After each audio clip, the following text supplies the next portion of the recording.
हाल ही में space x company के मालिक इलोन मस्क ने एक प्लान बनाया है। 2050 तक वे मार्स पर इंसानों का एक पूरा शहर बसा देंगे और उस शहर में तकरीबन 10 लाख इंसानों के रहने की व्यवस्था करी जाएगी। पहले तो इलोन मस्क के इस प्लान पर किसी को भी विश्वास नहीं हो रहा था और लोग इनके इस प्लान का मजाक उड़ाते नहीं थक रहे थे। लेकिन जब नासा ने भी स्पेस एक्स के इस मार्स मिशन को ज्वाइन कर लिया, तब जाकर लोगों को इलोन मस्क के इस प्लान पर यकीन होने लगा। मार्स, जिसकी कुल दूरी पृथ्वी से तकरीबन 316 मिलियन किलोमीटर की है, इस दूरी को तय करने के लिए एक खास तरह के स्टारशिप को डिजाइन किया जा रहा है, जिसमें फ्यूल का इस्तेमाल कम से कम किया जाएगा और इसे बैटरीज की मदद से भी ऑपरेट किया जा सकेगा, जिससे इसकी वर्किंग कैपेसिटी को और भी अधिक बूस्ट मिलेगा।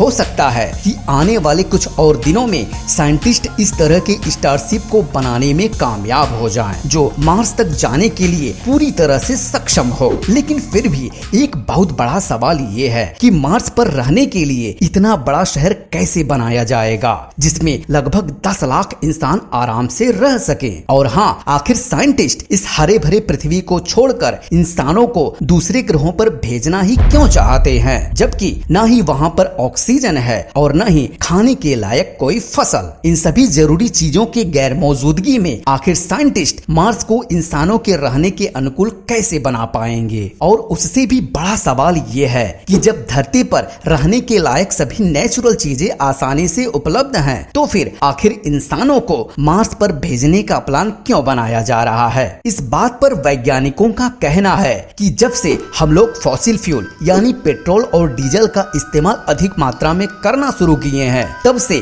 धरती के तापमान में बेतहाशा वृद्धि होती जा रही है। और अगर फॉसिल फ्यूल का इस्तेमाल इसी तरह से लगातार होता रहा तो वो दिन दूर नहीं जब धरती का ओवरऑल टेम्परेचर हद से अधिक बढ़ चुका होगा और अधिक टेम्परेचर होने के कारण धरती पर इंसानों का जीवित रह पाना मुश्किल हो जाएगा। वैज्ञानिकों के लगातार कई साल तक किए गए रिसर्च से ये बात तो साफ हो चुकी है कि पृथ्वी का टेम्परेचर हर साल कुछ न कुछ बढ़ते ही जा रहा है और इसका साफ मतलब ये है कि जिन गर्म इलाकों में अभी इंसान रह रहे हैं, 100 साल बाद उन गर्म इलाकों में इंसानों का रह पाना मुश्किल हो जाएगा। इतना ही नहीं, टेम्परेचर के लगातार बढ़ने से पृथ्वी पर मौजूद ग्लेशियर भी बहुत तेजी से पिघलने शुरू हो जाएंगे और नतीजन जगह जगह पर फ्लड्स और सुनामी की खबरें सुनाई देने लगेंगी। बात केवल यहीं पर आकर नहीं रुकती है। आज पोल्यूशन का लेवल इतना अधिक बढ़ चुका है जिस कारण से पृथ्वी का ओजोन परत भी क्षतिग्रस्त होते जा रहा है। सूरज की हानिकारक किरणों से जो ओजोन परत हमें सुरक्षा प्रदान करती थी, आज हम इंसानों से उसी ओजोन परत को खतरा होने लगा है।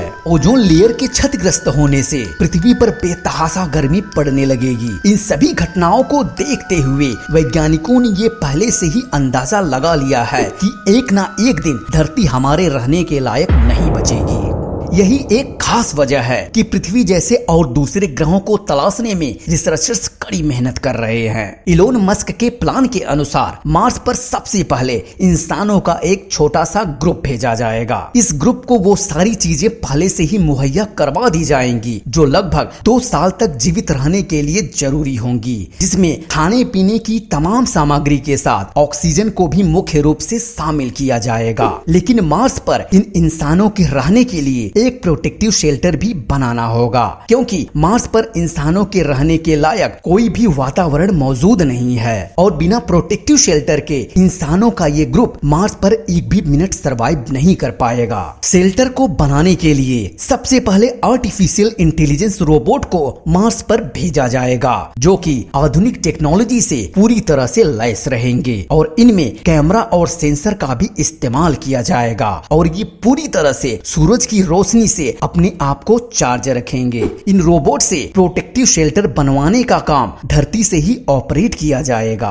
शेल्टर को बनाने में 3D प्रिंटिंग टेक्नोलॉजी का भी सहारा लिया जाएगा और जब शेल्टर पूरी तरह से बनकर तैयार हो जाएगा, तब इंसानों की इस छोटे ग्रुप को पूरी सुरक्षा के साथ मार्स पर लैंड करवाया जाएगा। अब जब इंसान मार्स पर पहुंच चुके होंगे तो उनका सबसे पहला काम ग्रीन हाउस बनाने का होगा, ताकि ग्रीन हाउस की मदद से वे फल फल और सब्जियों को अच्छे तरीके से उगा सके। ग्रीन हाउस के अंदर जैसे जैसे छोटे प्लांट्स बड़े होते जाएंगे वैसे वैसे इन ग्रीन हाउस में ऑक्सीजन की भी मात्रा बढ़ती चली जाएगी। लेकिन शुरू के कुछ दिनों में इतनी ऑक्सीजन इंसानों के लिए पर्याप्त नहीं होगी। ऑक्सीजन की कमी को पूरा करने के लिए इन्हें टेक्नोलॉजी की मदद भी लेनी पड़ेगी। और रही बात पानी की, तो वो बर्फ के रूप में मार्स पर पहले से ही मौजूद है, जिसे पिघलाकर पीने के लिए इस्तेमाल किया जा सकेगा। इन तमाम कोशिशों के बाद फाइनली इंसानों का ये ग्रुप बिना किसी एक्सटर्नल हेल्प के मार्स पर सरवाइव करने के लिए तैयार हो चुका होगा।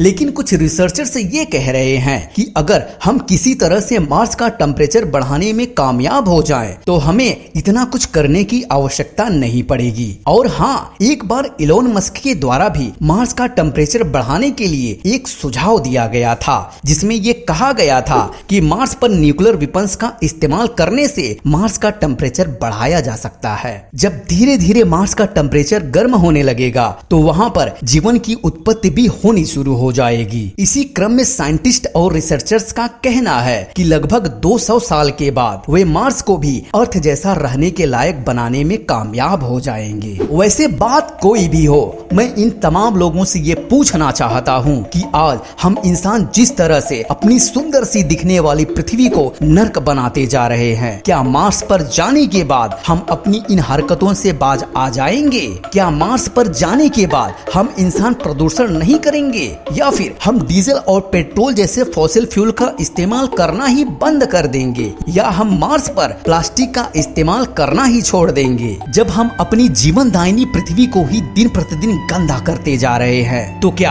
हम मार्स या किसी अन्य ग्रह पर जाने के बाद उसे गंदा नहीं करेंगे? जितनी लागत हम स्पेस मिशन करने में लगाने वाले हैं, अगर उसका एक छोटा सा हिस्सा भी लोगों के जागरूकता पर खर्च कर दिया जाए, तो मुझे उम्मीद है कि हमें किसी और ग्रह पर पलायन करने की जरूरत नहीं पड़ेगी। और हाँ, एक बात और जो गौर करने वाली है कि जो बातें रिसर्चर्स और वैज्ञानिक कर रहे हैं कि हम जल्द ही मार्स को पृथ्वी के जैसा रहने के लायक बना देंगे, मेरा एक सवाल ये है कि अगर ऐसा भविष्य में संभव नहीं हो पाया और इधर धरती भी रहने के लायक नहीं बची, तो फिर आगे हम इंसानों का क्या होगा? सब खात्मा।